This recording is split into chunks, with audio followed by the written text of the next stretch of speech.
some. I had a real terror about singing for a lot of reasons, breath and shit I worked out in therapy. But I sing in my solo show. And everybody's like, I didn't know you can sing. I said, I don't sing. I said, because I'm a character. I'm also not trying to sound like anybody else. I'm trying to sound like how I sound. And a lot of not singing is a lot about what Marichu talks about, is that your sound's supposed to be this particular way. And I was like, my mama liked Minnie Riperton. And she would sing Minnie Riperton and she would go off on her own riffs. She liked Dakota Staton. She liked Ella. She did not like gospel music.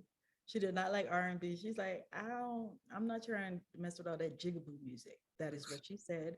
I'm quoting her. Thank you. Quoting her.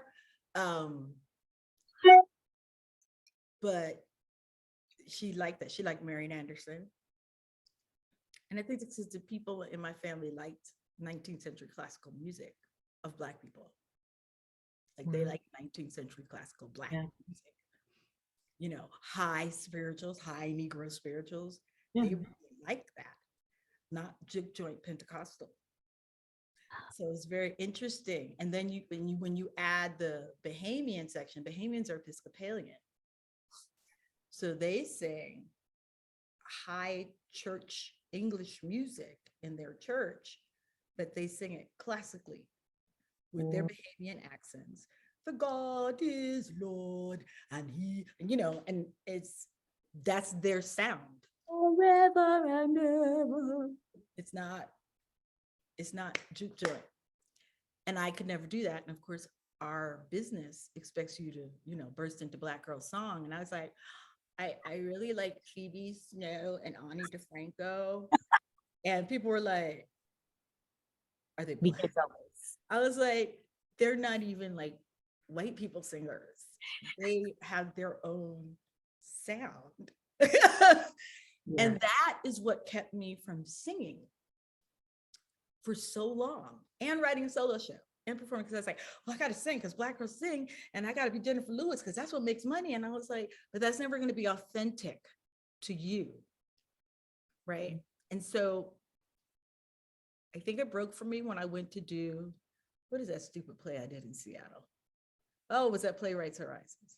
It had the Black girl who was the prop. This, THIS. Stupid. It was being done everywhere. But the girl had a kind of Barbara, the music was like legit, sort of, but folky. And my way into it was a very Barbara Streisand kind of phrasing, but lower in my register. And it was the first time I'd ever sung with a mic. I was supposed to be a pianist who wrote. And my uncle was like, who the fuck was that? Why did you tell me how to beautiful voice? And I was like, it wasn't beautiful. I didn't. And then my friend Somi was like, you know, the musician Somi, who's like famous. Like, you have a beautiful voice. She came to see me in Seattle. I was like, what you doing here? You can't sing. I was like, why you here? I'm singing. You can't be here with me singing. And she was like, that's why I came to the show and then didn't tell you. And then just like came afterwards and took you out to eat. And then we hung out. And I was like, what are you doing here? And she was like, I came to see you because I remember you auditioned for this and you were so afraid.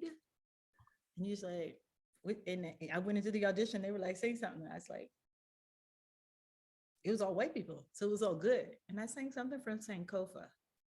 You don't know how it feels, can't love your own. And I didn't have to try and belt. I was like, this song makes me feel this way, so this song I'm gonna sing. And I sang it. You should sing more often. I don't sound like whatever. When I let go of trying to sound like something, and then the music of this is so sort of, you can do whatever you want for it. It's just kind of like a few bars of very legit Broadway music. But it's written kind of like for somebody who sings folk. So I was like, I sound a little like Barbara Streisand with a little Omu Sangari thrown in there.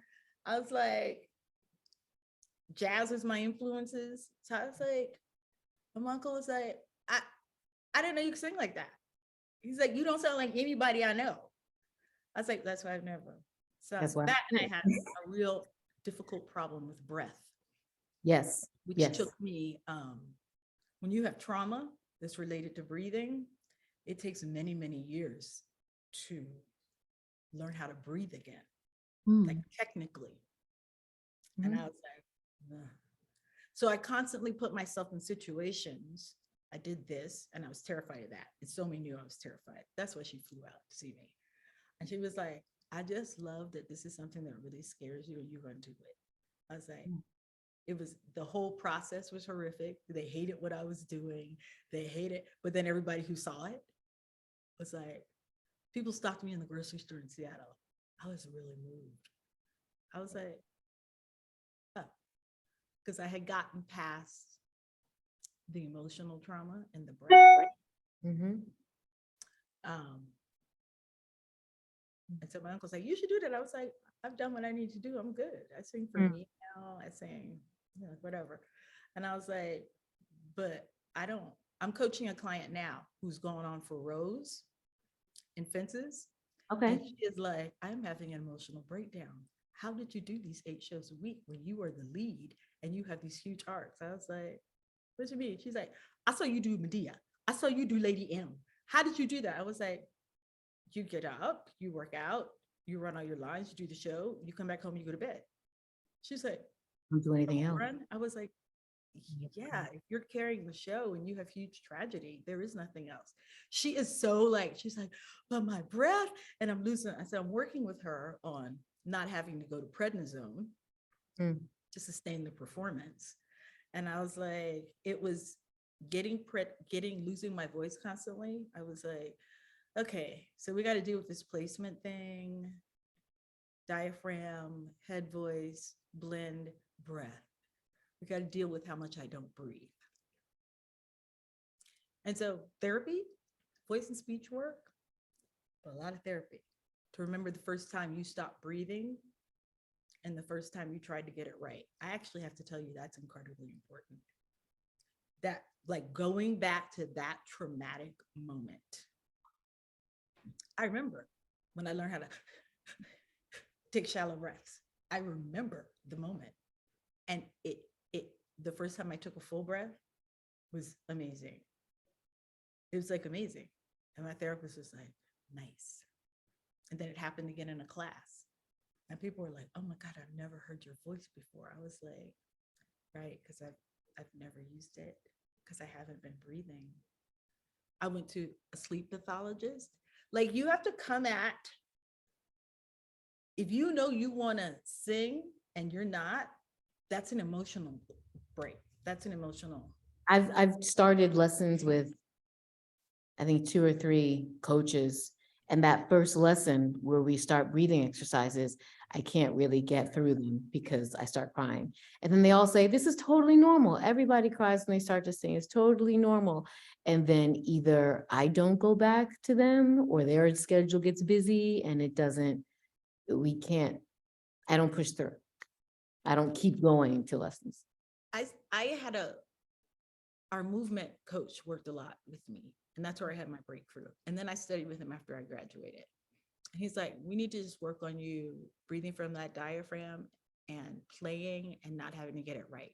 So we did movement exercises where I would just dance the gospel music and just scream. And it's like, and then I would talk about it in therapy. And I was like,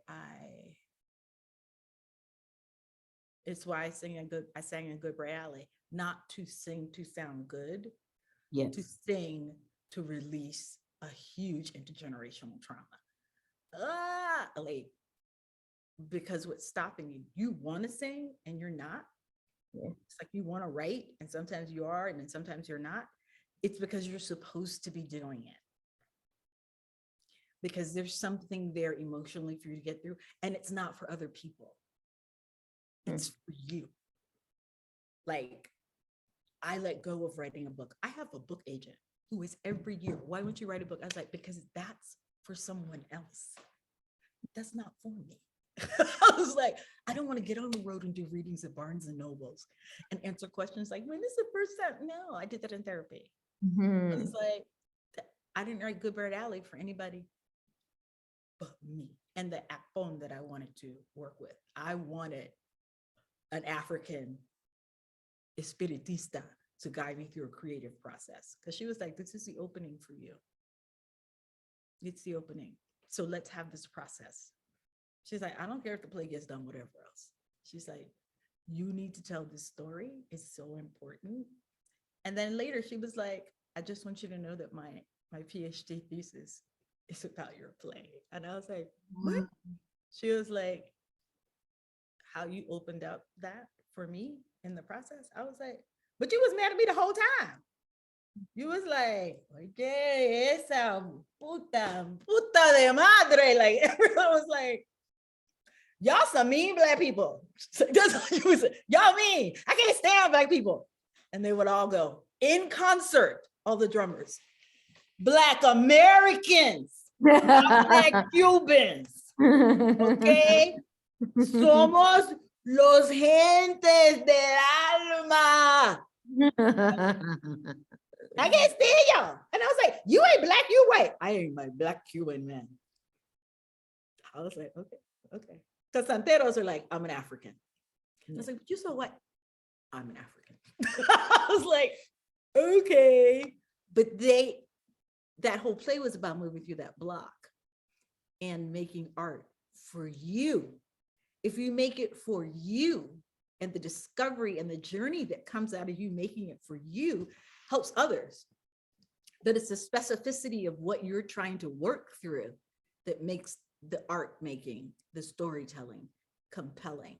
It's what you learn along the way. You go to grad school and conservatories and study one-on-one with master teachers to develop the tools that you can then use to craft whatever your story, your work is going to be.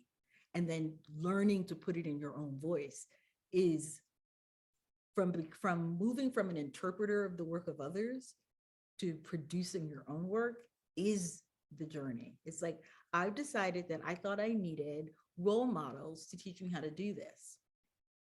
When really, I have all the technical tools. Now I have to tune into what moves me. Barbara Streisand's phrasing really moves me. Celia Cruz's back phrasing really moves me.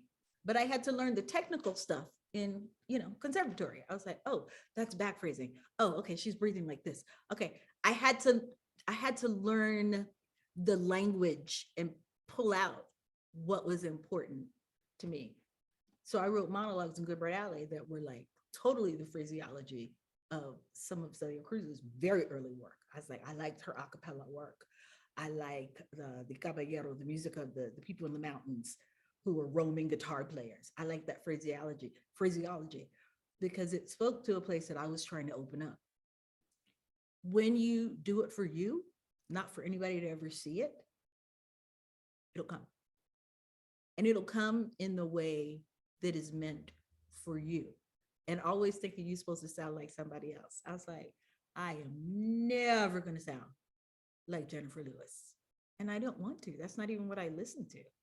What you like and what you listen to is much closer to who you are. That's why you're drawn to it. Like the first time I saw Somi perform at Joe's Pub, I burst into tears. I was like, you're probably the greatest singer of our generation. Wow. She's like, you met. I was like, no.